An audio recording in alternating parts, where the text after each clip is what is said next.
Olá, olá, bom dia, turma 231 do Colégio Romano Santa Marta, bom dia, estamos juntos de novo nesse segundo turno, né, nesse segundo semestre, rumo ao final do ano. Então a gente está se reunindo aí numa manhã gelada de segunda-feira, hoje dia 29. Chega mais, Lucas. Hoje, dia 29 de junho, né? Já estamos no final do mês de junho, depois de uma semana de recesso e descanso, entre aspas, descanso, né? Porque vocês já me falaram aqui que tinham um monte de atividades para fazer, mas é um dia sem compromissos pela manhã, né? Com os professores nas lives, porque isso cansa realmente. Então a gente começa essa manhã gelada, essa manhã que já começou mais gelada ainda, agora a gente está em torno aí de 11 graus, 12 graus, a gente estava com 9 graus agora há pouco, né? Então está subindo, o sol não apareceu ainda aqui, e acho que nem vai aparecer hoje, mas vamos tentar esquentar a nossa manhã numa discussão sobre democracia, né? E se faz muito urgente isso, falar sobre democracia, porque o que a gente tem vivido realmente está questionando, né, este modelo, que é um modelo que a gente adotou já no início da nossa república, lá em 1891, mas que sofreu reveses, né? Ou seja, a gente teve dois momentos de ditadura nessa república. A gente vai estudar este momento, a primeira grande ditadura que o Brasil vai ter nesse módulo, que é o módulo do capítulo 28, a Era Vargas, né? Então, a gente vai estudar este momento chamado de Era e vamos entender por que esse momento foi importante. Tanto para foi importante tanto para a organização do Estado brasileiro, como também foi importante porque questionou a democracia. Começo a aula de hoje falando sobre democracia, porque, coincidentemente, é um texto que abre o capítulo 28, um texto que eu gostaria de ler com vocês mais adiante um pouco, mas também porque, olha só a coincidência, ontem, né, a gente teve uma matéria do jornal Folha de São Paulo, onde foi feita uma pesquisa pelo Datafolha, uma pesquisa com os brasileiros, mais de 2.500 brasileiros, né, perguntando sobre democracia, né, se preferia um regime democrático ou um regime autoritário, uma ditadura. E aí deu esmagadoramente, né, 75% do povo brasileiro defende ou quer uma democracia. Né? Então, defende uma democracia. Isso é importantíssimo. Né? Isso é importantíssimo justamente porque a gente está num momento histórico onde esses valores estão, de certa maneira, sendo questionados. Né? A organização do nosso Estado está sendo questionada. Onde lutas em defesa de um Estado autoritário se fazem presentes, né? Com movimentos nazifascistas que ocorrem no Brasil. Inclusive, temos uma organização que foi presa recentemente, né? As pessoas estão todas de tornozeleira eletrônica, foram soltas pela justiça, mas causam risco à nossa democracia. Então, a gente vai tentar entender, vamos tentar entender hoje, e para isso a gente vai voltar um pouco lá para o início do século XX, tentar entender quais foram os movimentos, né, que importantes da nossa república, né? Como é que a nossa república ela foi gestada? Né? Então a gente tem que entender que eu não sei se alguém de vocês faz análise, né? Vai no psicólogo, que é uma coisa muito boa, né? Mas o psicólogo ele vai querer saber como é que como é que a gente se dá conosco mesmo, né? Quais foram os grandes traumas da nossa vida? Quais foram os grandes traumas que, de certa maneira, vão moldar como a gente vai ser, né? E o Brasil nasce, a República Brasileira nasce com um trauma, né? A gente viu, a gente estudou isso. A República Brasileira ela nasce com um golpe militar em 1890 né, e 89 e um golpe da República. Né? Um golpe que vai colocar os generais no governo, vai ser a República da Espada. A gente viu isso. Né? Esse golpe militar que vai ser arquitetado com uma elite brasileira, a elite do café de São Paulo. Então, se a gente viu que a nossa República ela começa traumática, né? Ela começa no trauma do golpe, é natural que a gente tenha problemas, né, na gestão dessa república. Mas, enquanto a nossa república nasce, também ocorrem no mundo uma série de transformações. A gente viu também no final do século XIX, a gente estudou isso agora, esse ano. O imperialismo, a gente viu as lutas sociais, né, as lutas socialistas, a gente viu o movimento anarquista, a gente viu o movimento socialista, né, os partidos comunistas, a gente viu a bela época, né, ou seja, o melhoramento através do imperialismo, como é que melhorou a vida do operário europeu, né? Por que melhorou a vida dele? Ou seja, por que essa pessoa na Europa ela tinha acesso a cafés, ela conseguia ir para a escola, ela conseguia ler um livro, comprar um livro, que é mais importante do que ler um livro é comprar o livro. Como é que essa pessoa conseguia acesso à cultura? Como é que essa pessoa conseguia... Enfim, a gente viu que isso foi fruto do imperialismo, né? Quer dizer, nós aqui, né, pagamos a conta, de certa maneira, né? Nós no terceiro mundo, né, os países africanos, os países asiáticos, né, os americanos acabaram trabalhando mais para que aquelas pessoas lá na Europa tivessem que trabalhar menos e ganhar sobre isso, né, e pudessem estudar, enquanto a gente trabalhava aqui um turno que ia das 7 da manhã até as 19 horas, e os caras lá, né, trabalhavam menos, ganhavam mais, né, e tinham mais acesso às coisas. Mas isso acabou com a Primeira Guerra Mundial. Então a Primeira Guerra Mundial veio, de certa maneira, bagunçar isso tudo, né? Porque houve um questionamento, porque lá na Europa, ainda na Europa, não havia essa divisão de benfeitorias, não havia sido feita. Querendo ou não, o Brasil se meteu nessa guerra, a guerra se torna mundial porque acabam se metendo países da América e da Ásia, e aí nós temos, então, todo o transtorno do final da Primeira Guerra Mundial, que vai levar a uma série de crises, mas, ao mesmo tempo, nós temos uma série de avanços, principalmente em questões econômicas e principalmente nos países americanos. Eu estou falando da América do Norte, com os Estados Unidos crescendo vertiginosamente, economicamente, levando o welfare state of America, né, que é o jeito americano de ser, né, quer dizer, as pessoas podiam comprar, consumir, as pessoas podiam investir na bolsa de valores, enfim, tudo isso. Concomitantemente a isso, ou seja, junto com isso, com esses avanços e recuos, nós tínhamos o crescimento de um sentimento na Europa de revanche, um sentimento ultranacionalista. A gente viu isso acontecer, estudamos agora há pouco, né? O movimento nazi-fascista, que ocorre na Europa justamente no momento entre a Primeira Guerra e a Segunda Guerra. Esse movimento nazi-fascista, que vai desenvolver todo um sentimento de ultranacionalismo e que vai acabar ocorrendo a Segunda Guerra Mundial, ele é um movimento fruto das relações sociais e econômicas existentes na Europa e, por conseguinte, no mundo. E isso aconteceu de maneira geral no mundo todo. Bom, já que eu passei esse panorama, a gente fez um remember do que a gente viu durante esse nosso primeiro semestre de estudo, a gente vai tentar entender como é que o Brasil se insere, então, neste período, que é o período do final da República Velha e o início, entre aspas, do Estado Novo. E eu coloco entre aspas, por quê? Porque este período ele vai questionar a democracia. Por isso que eu comecei a aula hoje falando sobre a matéria da Folha de São Paulo, a matéria do Datafolha, da pesquisa, onde os brasileiros escolhem. 75% do povo brasileiro quer o regime democrático. Mas nós temos uma parcela ainda de brasileiros, que seja, acho que são 13%, que querem um regime autoritário no Brasil. Então nós vamos discutir isso hoje aqui na sala de aula, na nossa sala de aula virtual. Nós vamos discutir isso hoje, porque isso é muito importante. Como é que essas forças, né, elas são gestadas aí no Brasil, como é que o Brasil se insere nesse momento, lá na década de 20, início da década de 30, certo?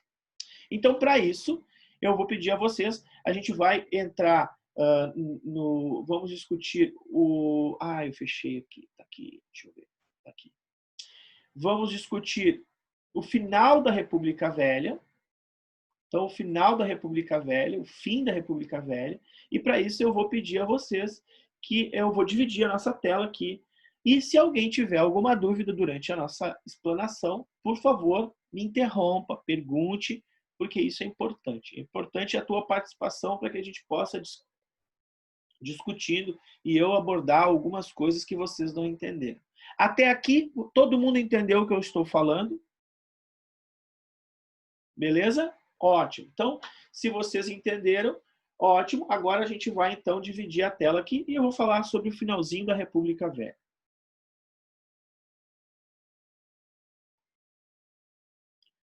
Muito bem.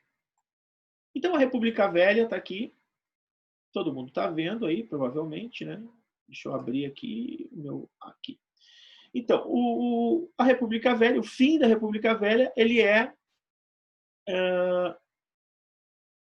permeado de problemas que é o período entre guerras no Brasil vai ocorrer, que são questionamentos, né, movimentos operários e movimento social chamado tenentista. Né? Então, são movimentos sociais que ocorrem no Brasil que vão questionar a República. Tá? E aí, eu queria fazer já a primeira pergunta para vocês e queria deixar vocês numa situação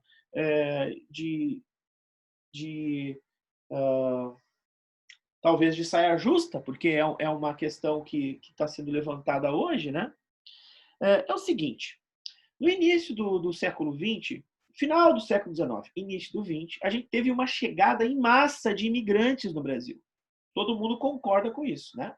Então, nós tivemos chegadas do povo japonês, do povo italiano, do povo polonês, do povo húngaro, do povo alemão. Então, nós tivemos uma enxurrada de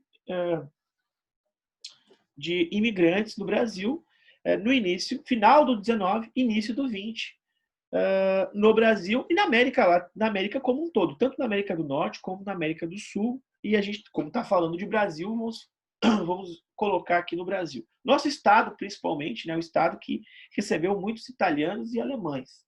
Né? Então, as nossas famílias aí, né, são famílias que vão herdar provavelmente sobrenomes, né, italianos e alemães.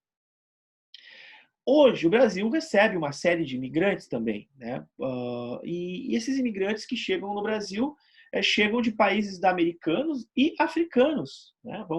Então, americanos aqui, por exemplo, nós temos venezuelanos que vêm para cá, nós temos haitianos que vêm para o Brasil, nós temos nigerianos, angolanos que vêm, senegaleses que vêm para o Brasil. O que eu queria perguntar a vocês, eu gostaria que vocês se vocês puderem me responder, me dizer, qual é a diferença da vinda desses imigrantes no início do século XXI, que nós estamos vivendo agora, para os imigrantes que começaram a vir no início do século XX. Qual é a diferença básica desses imigrantes? Por favor, me ajuda.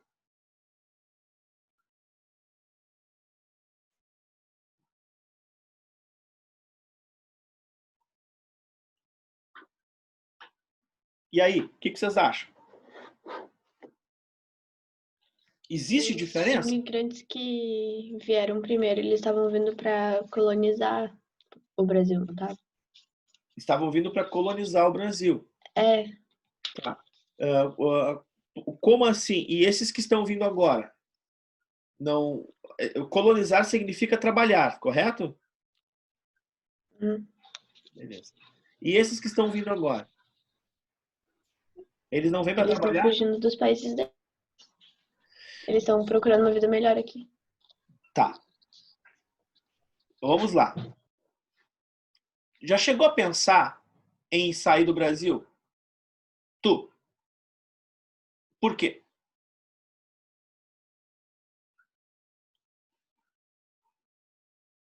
Já pensou assim que tu poderia sair do Brasil para sofrer na Rússia? Tipo, eu tô louco para ir para os Estados Unidos para ser um lixo lá nos Estados Unidos. Já pensou assim, ó, a pessoa, eu tô louco para sair do Brasil para ser o capacho dos australianos. Eu quero que os cangurus pisem em mim. Não, ninguém faz isso, né? Ninguém pensa em sair de onde está para passar mal em outro lugar. Primeiro ponto é esse. Onde eu quero chegar com isso? Os imigrantes italianos, alemães, húngaros, japoneses, os imigrantes que vieram para o Brasil no início do século XX, pessoas queridas, eram pessoas pobres, desesperadas, que estavam saindo dos seus países porque não tinham oportunidade, porque os países estavam em crise, em guerra social, em guerra econômica. Nós vamos ter uma quantidade de judeus que vêm para o Brasil, que vêm para a América inteira, justamente nos períodos que antecedem à Segunda Guerra Mundial, porque são perseguidos na Alemanha, que são perseguidos na Europa. Então, veja, quem vem para cá no início do século XX é quem tem também muita necessidade. Claro, vamos tirar aí, vamos fazer uma exceção, alguém vem estudar aqui no Brasil, mas se está vindo estudar aqui, é porque acredita que aqui é um lugar melhor do que o seu lugar de origem, por isso não estuda lá. Então vejam, a vinda dessas pessoas hoje para cá, da Venezuela, porque aquele país passa por uma crise. Primeiro, uma crise política e uma crise econômica sem precedentes. Quem está vindo do Haiti está vindo porque aquele país passa por uma crise muito forte social e econômica sem precedentes. E também política. Quem está vindo, ou seja, todas as pessoas que estão vindo dos seus países para cá estão vindo também porque estão passando necessidades. Mas a pergunta continua. Esta é a semelhança. O que eu coloco para vocês é uma semelhança. Então, só que, então, a partir da ideia da Manu, que ela nos trouxe, que essas pessoas tinham vindo colonizar o Brasil, eu digo para vocês, essa forma que nos faz entender que veio colonizar o Brasil tem um propósito. Tem um propósito. E esse propósito está bem claro no nosso projeto de democracia. Está muito claro. O que não está tão claro para nós é como fazer esse processo democrático no Brasil, e é por isso que eu estou aqui. Estou aqui com essa lâmpada aqui, ó, para deixar claro, para esclarecer. Então, vamos lá. A pergunta é: qual a diferença entre aqueles que vêm no início do século XX para aqueles que chegam agora no início do século XXI?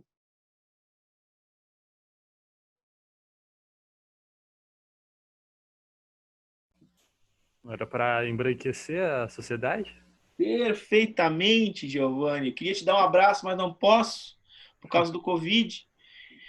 Giovanni, foi perfeito. Por quê? Porque a gente tem, no Brasil hoje, a chegada de, basicamente, imigrantes negros. Sim. Imigrantes que são negros, oriundos tanto da América Latina quanto da África. E lá naquele momento histórico, nós tínhamos a maioria de imigrantes brancos. Então, vejam só, o movimento operário, que está aqui no nosso slide, ó, movimento operário. O movimento operário no Brasil, basicamente, era branco. Era italiano. A gente viu, estudou isso, a gente viu que o movimento italiano, inclusive, vai desenvolver o chamado movimento anarco-sindicalista no Brasil. Um movimento anarquista que é fruto do Partido Comunista Italiano. Então, o movimento anarquista, depois o socialismo que nasce em 1922, com os movimentos, com o Partido Comunista Brasileiro, o PCB. Então, esse movimento operário, ele é um movimento de brancos, basicamente. Letrados, basicamente. Onde eu quero chegar com isso? Se nós olharmos um pouquinho com atenção para 1888, acabou a escravidão. Então, olha só. 88, 89, 90. Né? 1900, 12 anos. 1910, 22 anos. 1920, 32 anos depois do final da escravidão. 32 anos depois do final da escravidão. acabou a escravidão e o escravizado, o ex-escravizado, ele ficou com uma sequela, porque o ex-escravizado ele não conseguiu tirar a marca do seu corpo de ser negro. E o Brasil vai ter esse sentimento de melhorar o país. E aí o que eu estou falando não é um delírio meu. O que eu estou dizendo a vocês é um projeto nacional. Nós tínhamos um projeto de branqueamento social. Eu estou lendo um livro, tá lá na sala o livro, deixei na sala. Eu estou lendo um livro agora que está justamente falando sobre os teóricos do branqueamento no Brasil, que é um negócio absurdo. Então os caras têm... Me dá uma licença para eu pegar o livro rapidinho? Eu vou pegar lá porque eu vou ler um pedacinho dele.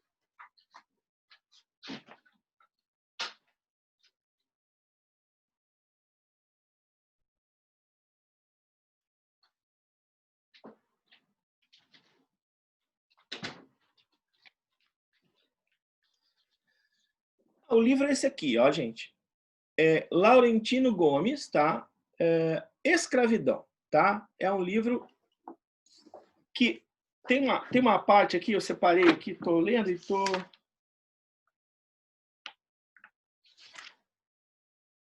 Aqui. Então, alguns teóricos, entre eles, em 1820, para cada branco europeu que aportava no continente americano, chegavam outros 4 africanos cativos. E aí tem um cara, um médico, né, pernambucano, que ele vai dizer o seguinte: se o Brasil fizer o projeto, né, de imigração branca, e esse projeto de imigração branca tiver um cruzamento com os negros, nós vamos ter uma população mestiça. E aí, essa população branca, na 4ª geração dessas pessoas se cruzando, nós teremos o embranquecimento social brasileiro. Porque esse pensamento é um pensamento racista racional, ou científico. Então, é chamado do racismo científico. Essas pessoas, elas só vão se dar conta de que o país só vai ser um país com sucesso, um país importante, quando ele tiver pessoas brancas, que esse é o modelo europeu. Então, vejam bem, esse movimento, ele é um movimento completamente esdrúxulo, porque é uma pseudociência. O que é uma pseudociência? Isso não era comprovado que um país de pessoas brancas era um país desenvolvido. Isso não era cientificamente comprovado, por isso que é chamado de pseudociência. Só que isso vai ser introjectado na mente, na forma como as pessoas vivem, na forma como as pessoas lidam com as coisas. Então, pessoas, durante anos, no início da nossa república, os negros vão ter vergonha de se ver como negro. Porque quanto mais branco eles forem, mais eles vão pertencer a essa sociedade. Isso será um valor introjectado socialmente na nossa sociedade. E isso é muito caro para nós hoje. Nós temos hoje, por exemplo, uma situação onde se questiona Zumbi dos Palmares, por exemplo. Olha o gato. Que amor. Se questiona o Zumbi dos Palmares, por exemplo. Nós temos uma situação hoje em que os movimentos negros são questionados por alguns movimentos antidemocráticos, como o movimento de esquerda. Não tem nada de esquerda, é um movimento negro que luta por direitos que foram deles durante 350 anos tirados.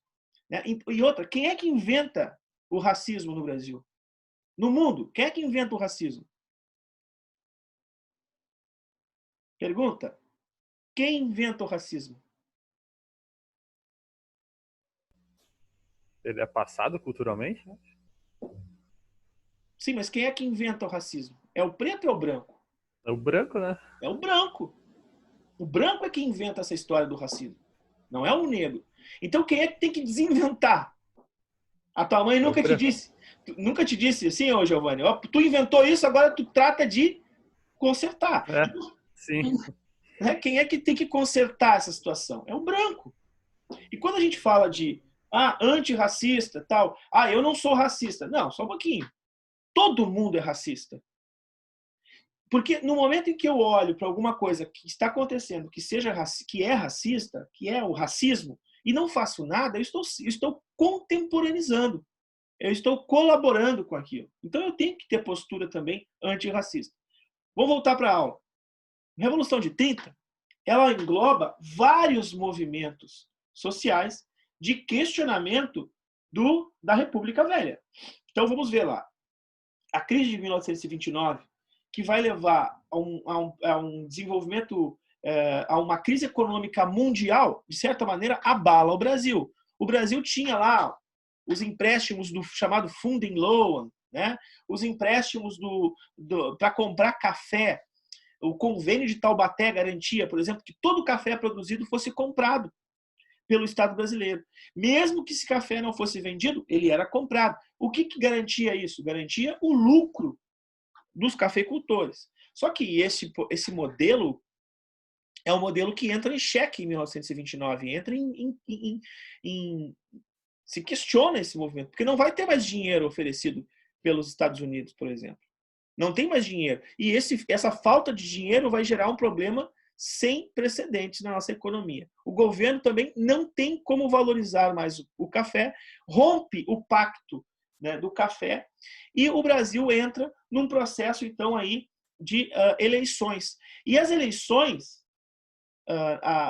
de 1930, elas teriam que ser com o candidato de Minas Gerais. Só que Minas Gerais não vai poder indicar, porque o candidato será de São Paulo novamente. E aí há uma ruptura da aliança entre São Paulo e Minas, chamada Aliança do Café com Leite. Essa ruptura vai fazer com que o governo de Minas apoie o candidato que vai ser o candidato de uma aliança liberal, que é o cara chamado Getúlio Vargas. Então, lá, Minas Gerais, Rio Grande do Sul e Paraíba vão ser apoiados por Getúlio Vargas, certo? E aí nós temos, então, um golpe sendo orquestrado para a República Brasileira, né? Da República Brasileira, mais um golpe chamado Golpe de 1930, que alguns historiadores, e aí esses historiadores vão ser contratados pelo próprio Getúlio Vargas para escrever a história, vão escrever que em 1930 teve uma revolução. E vão chamar de Revolução de 30. Mas eu queria deixar bem claro para vocês que nós vamos ter um golpe em 1930, que é o golpe da chegada de Getúlio Vargas ao poder. Então, a Aliança Liberal recebe o apoio dos tenentes, recebe o apoio de várias camadas médias urbanas, né, das oligarquias dissidentes, que é o caso de Minas Gerais, que não está mais apoiando que não está mais apoiando São Paulo, a Paraíba, que por uma grande coincidência vai ter o vice-candidato, né, o João Pessoa, porque a capital da Paraíba é João Pessoa, mas é só coincidência, o cara se chamava João Pessoa. O Júlio Prestes vence as eleições, o candidato lá de São Paulo, mas uma eleição extremamente fraudulenta, levando o Brasil, então, a um movimento de golpe, que vai ser aliançado, então, aí com esses setores, né? O setor dos tenentes, mais a oligarquia de Minas, mais a oligarquia do Rio Grande do Sul, oligarquia da Paraíba. Como? João Pessoa morre lá na Paraíba, e a partir da morte dele, então nós vamos ter uma agitação popular e o exército então resolve, a partir dos tenentes, tomarem o poder, né, e colocar Getúlio Vargas no governo. Aí nós questionamos a nossa República Brasileira porque nós, com isso, rasgamos a Constituição. Correto? O que a Constituição previa? Que as eleições fossem eleições e garantissem o próximo presidente. E Getúlio chega por outros motivos no governo. Não chega pela eleição, não chega pela Constituição, chega por um golpe. Então, o texto de vocês, aí vai dar tempo só de ler esse texto aqui rapidinho, que inicia o capítulo, é fundamental. Vamos lá. A ideia é que a democracia é o melhor sistema político para uma sociedade consolidou-se a partir do século XIX, em diversas regiões do mundo, um intenso processo de lutas sociais. Porém, ao mesmo tempo que o ideal democrático se disseminava, também ocorreu um fortalecimento de ideias propostas e propostas autoritárias e antidemocráticas. Assim, pode-se dizer que a história mundial entre o século XIX e as primeiras décadas do século XX foi marcado por uma luta entre tendências opostas, o que possibilitou, ora, avanços democráticos, ora, retrocessos autoritários. Essa característica também se manifestou na sociedade brasileira, com a luta de diversos movimentos sociais pela consolidação da democracia no Brasil, ao mesmo tempo que setores se articulavam para manter as estruturas antidemocráticas que configuravam o governo brasileiro no período. Então, o texto começa falando que, assim como no mundo, o Brasil é um espelho do mundo. Então, se surgiram movimentos democráticos no mundo, aqui também surgiram movimentos democráticos. E se no mundo nós vimos que surgiram movimentos antidemocráticos, autoritários, como foi o caso do nazifascismo, no Brasil também surgem movimentos nazifascistas. É isso que o texto está colocando para nós. Nesse sentido, um momento de especial tensão em torno da disputa pela democratização dos regimes políticos no período entre as décadas de 30 e 40. Foi nesse momento, por exemplo, que se consolidaram os regimes totalitários em diversas regiões da Europa. Já no Brasil, a década de 30 iniciou-se com um golpe, no qual se derrubou o regime republicano em vigor desde 1889 e iniciou uma série de transformações que resultaram na formação do regime autoritário. Então, queridos, nós vamos ver o Estado autoritário de Getúlio Vargas. Nós temos agora, em frente, a primeira ditadura que o Brasil vai sofrer, a ditadura getulista. Tá? Então, na nossa próxima aula, a gente vai justamente discutir quais eram as características deste governo provisório, deste governo getulista. Por que se diz era Vargas, né? A era Vargas? E por que ele vai se caracterizar como uma ditadura, essa era Vargas? Tá? Então, nesse texto aqui, nós temos uma pergunta que eu queria que vocês, de repente, a gente está com menos de 5 minutos de aula, mas não sei se alguém gostaria de arriscar aqui a resposta.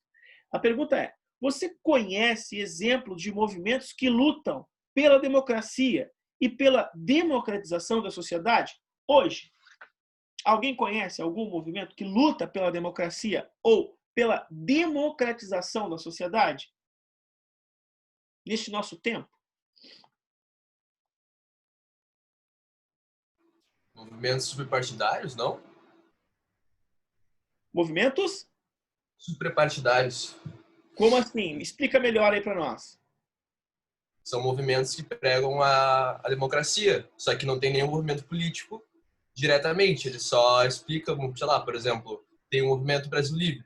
Ele é um movimento que ele é um superpartidário, não tem um tipo, ele não é vinculado a algum partido, mas ele também prega pela democracia. Dá exemplos desses movimentos aí. Sim, o movimento Brasil Livre é um exemplo. Movimento Brasil Livre, tá.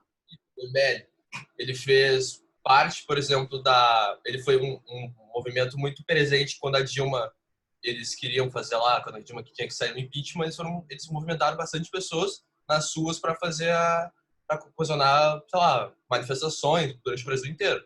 Sim, sim. Mas não tem nenhum vínculo diretamente com nenhum partido, eles só são um movimento superpartidário. Sim, não tem sim. nenhum... Alguns expoentes desses movimentos, eles se tornam depois políticos, né? Sim, tem o Kim Kataguiri. Eles se movimentam, eles vão se tornar expoentes políticos, né? Mas a gente pode, claro, o Movimento Brasil Livre é um movimento nesse sentido, né? Aliás, o Movimento Brasil Livre se caracteriza por ser um movimento de direita, né? Então a gente tem que deixar bem claro isso. É um movimento que defende os interesses da direita, interesses dos grandes empresários, né? Interesses dos liberais. Agora, nós temos outros movimentos importantes também no Brasil. Ontem a gente teve, no Brasil e no mundo, né, mas no Brasil principalmente. Ontem a gente teve o Dia Internacional, né, de Luta LGBT. É um movimento que visa maior democracia para esse nicho de população. Nós temos um movimento também de mulheres, um movimento de mulheres, né? Um movimento feminista, né? Que luta não pelo fato de se igualar ao homem, mas para ser reconhecida. Vamos pegar o exemplo, a gente bateu um papo esses dias com o Peterson, né? A gente falava sobre a ética no futebol. Né? Falando de ética no futebol, não, no esporte, né? Falando de ética no esporte, qual é o salário da Marta, por exemplo, em relação ao salário do Messi? Eu não vou nem pegar o Neymar, né? Vou pegar o Messi. Vamos comparar o salário de um e outro. Né? Quer dizer, existe uma discrepância, por isso que existe um movimento feminista. Tem um movimento negro, tem um movimento sem terra. Então, vários movimentos de trabalhadores sem trabalho, né? de trabalhadores rurais. Então, existem vários movimentos que lutam pela democratização nas várias áreas, né, da sociedade. Entre eles, obviamente, a gente vai ver aí o MBL, né? O Movimento Brasil Livre, que representa esse nicho aí que o Yuri acabou de falar, né? Que queria derrubar um governo, enfim, queria, né, trocar este governo para colocar um governo melhor. A gente viu no que deu. Mas olha só, então vamos encerrando, está menos de um minuto a nossa aula, curto o tempo. Na próxima aula, então, a gente vai falar sobre o governo de Vargas, né, chamado de governo provisório. Obrigado pela presença de todos, um grande beijo e até a próxima. Valeu, galera! Perguntas? Anotem e me façam na próxima aula, por favor. Eu preciso de perguntas. Grande abraço. Tchau. Tchau.